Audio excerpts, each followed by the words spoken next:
تسبیح پھیری پر دل نہ پھریا، لینا کی تسبیح ہتھ پھڑ کے، چلے کیتے پر رب نہ ملیا، لینا کی چلیاں وچ وڑ کے۔ اعوذ باللہ من الشیطان الرجیم، بسم اللہ الرحمن الرحیم۔ السلام علیکم ورحمۃ اللہ وبرکاتہ۔ انسان کی نفسیات اس کے مزاج میں کام کیسے کرتی ہے، نفسیات کو سمجھنا بڑا ضروری ہے تاکہ اپنے آپ کی سمجھ آ سکے۔ تو ایک عمل 100 علم پر بھاری ہے۔ کہتے ہیں کہ تسبیح پھری پر دل نہ پھریا، لینا کی تسبیح ہتھ پھڑ کے۔ میں نے اس بات کو سمجھنے کی کوشش کی کہ پروردگار عالم آسان سے لفظوں میں سمجھا دیجئے کہ اس بات کا مطلب کیا ہے۔ تو معلوم ہوا یعنی علم ہے پر عمل نہیں، تو اس علم کو حاصل کرنے کا فائدہ کیا ہوا؟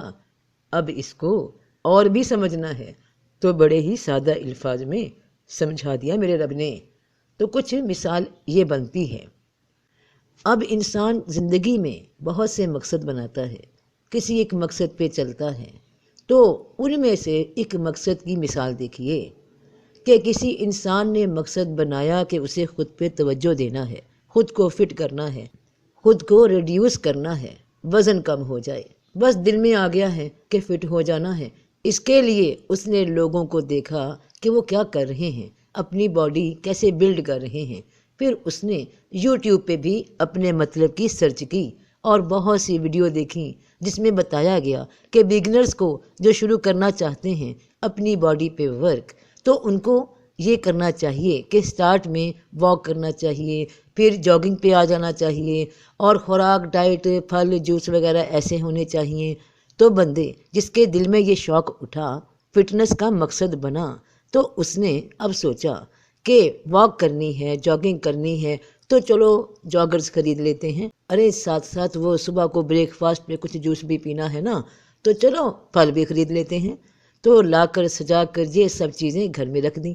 دل نے باڈی کو آدھا فٹ تو اسی وقت تصور میں دکھا دیا جب جاگر گھر آ گئے۔ اب علم تو پہنچ گیا، خرچہ بھی ہوا، موجود بھی ہے۔ اب علم تک پہنچنے کے لیے خرچہ بھی ہوا، ٹائم بھی لگا، ذہن بھی لگا، اور اب جاگر کی شکل میں گھر میں موجود بھی ہو گیا۔ مگر جب تک ایپلیمنٹ نہیں کیا جائے گا، عمل نہیں کیا جائے گا، تو پھر یہ آدھی کامیابی مکمل ناکامی بن جاتی ہے۔ دماغ نے تو تسلی دی کہ بس اب سمارٹ ہو گئے تم، سامان گھر آ گیا، مگر جب تک ان جاگرز کو پاؤں میں پہن کر واکنگ یا جاگنگ سٹارٹ نہیں کرو گے، تب تک اس جیسے 1000 ایکسرسائز ایکوپمنٹس لا کر گھر میں رکھ بھی لو تو تمہیں کیا فائدہ ملنا ہے۔ یہی بات اگر اپنی روزمرہ زندگی پر دیکھی جائے تو علم کی حد تک، چیزوں کو پا لینے کی حد تک ہر انسان کامیاب ہی جا رہا ہے، مگر جو عمل کر لیتا ہے اس پر وہ اصل میں کامیاب ہو جاتا ہے۔ پہلے ہی دن جس دن جاگر آئے، علم ملا، اس پر کفایت کر کے اس ایک ہی ٹپ پر اگر عمل شروع کر دیتا تو اسے پھر فوراً نتیجے ملنا شروع ہو جاتے۔ تو تسبیح پھری پر دل نہ پھریا، لینا کی تسبیح ہتھ پھڑ کے۔ جب دل میں عمل کرنے کی چاہ ہی نہیں، جب وہ عمل ہی نہیں کر رہا، تو خالی علم کر کے حاصل کیا ملتا ہے؟ ہر بچہ فطرت اسلام پر پیدا ہوتا ہے، حقیقت میں ہر طرف روشنی ہی روشنی ہے۔ انسان اندھیرے خود چن لیتا ہے اپنے لیے، اپنی فطرت، اپنی عادت، اپنے مزاج کے مطابق وہ اپنی گیم خود ہی الجھاتا رہتا ہے۔ مقصد تو بڑے چنتا ہے مگر عمل نہیں کرتا۔ بس یہی وہ دماغی کھیل ہے جو تمہیں چوائسز میں لگا دیتا ہے مگر عمل نہیں کرنے دیتا۔ کبھی سستی، کبھی کوئی ایکسکیوز، کبھی کوئی بہانہ، اور یہ چھوٹی چھوٹی باتوں سے ہی پھر انسان اپنے بڑے مقاصد میں بھی فیل ہونا شروع ہو جاتا ہے۔ اگر ہم چھوٹی عادت میں ہی خود کو پختہ کر لیں کہ اگر ایک طرف سے ایک علم ملا، اس کو حاصل کرنے کے لیے پھر اس پہ عمل شروع کر دیا، اس کے نتیجے کو دیکھا، پھر آگے بڑھتا انسان کامیاب ہو جاتا ہے۔ ادروائز ویڈیوز چینج کر کے، سرچ چینج کر کے، کیا یہ لگتا ہے کہ دماغ ہی سب کچھ کر دے گا؟ تو لیجئے وہ پڑے ہیں جوگر، 3 ماہ ہو چکے الماری کی زینت بن کر، اور پھر گلا یہ کرتے ہیں پتہ نہیں میں فٹ کیوں نہیں ہو رہا۔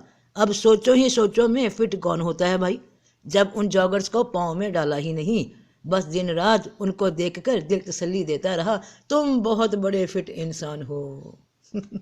نادانو، کملیوں، یہی حال ہے کچھ اپنے ارد گرد دیکھو خود کو کہ کن کاموں میں رکاوٹ پڑی ہوئی ہے، جنہیں تم کہتے ہو کہ کسی نے رکاوٹ ڈال دی، جن آ گیا۔ ارے تمہارے اندر کا جن، جسے سستی کہتے ہیں، جسے بہانے بنانے کی مشین کہتے ہیں، جسے صرف علم کو اکٹھا کرنے کا شوق ہو اور پھر ایک اینٹیک کی طرح الماری میں سجا کر اپنے ہی دماغ کے کسی قدیم پرانے حصے میں رکھ دیا جائے، جہاں چیز کا پھر پتہ ہی نہیں چلتا کدھر گئی، پھر نیا اکٹھا کرنے لگ پڑو۔ تو پھر ان لوگوں کی جانب دیکھ کر حسرت کیوں کرتے ہو کہ وہ کیسے اتنا فٹ ہو گئے؟ ارے انہوں نے یہ سب کیسے حاصل کر لیا؟ ارے فلاں اتنا کامیاب کیسے ہو گیا؟ اے میرے رب، میں کیوں نہیں ہوا؟ میری تو قسمت خراب ہے۔ تو کیوں نہیں ہوتے کسی کام میں کامیاب؟ تو پتہ لگ گیا نا کہ کیوں نہیں ہوتے۔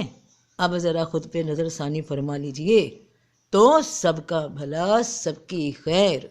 جیتے رہو بہن بھائیوں، بیٹے بیٹیوں، فی امان اللہ۔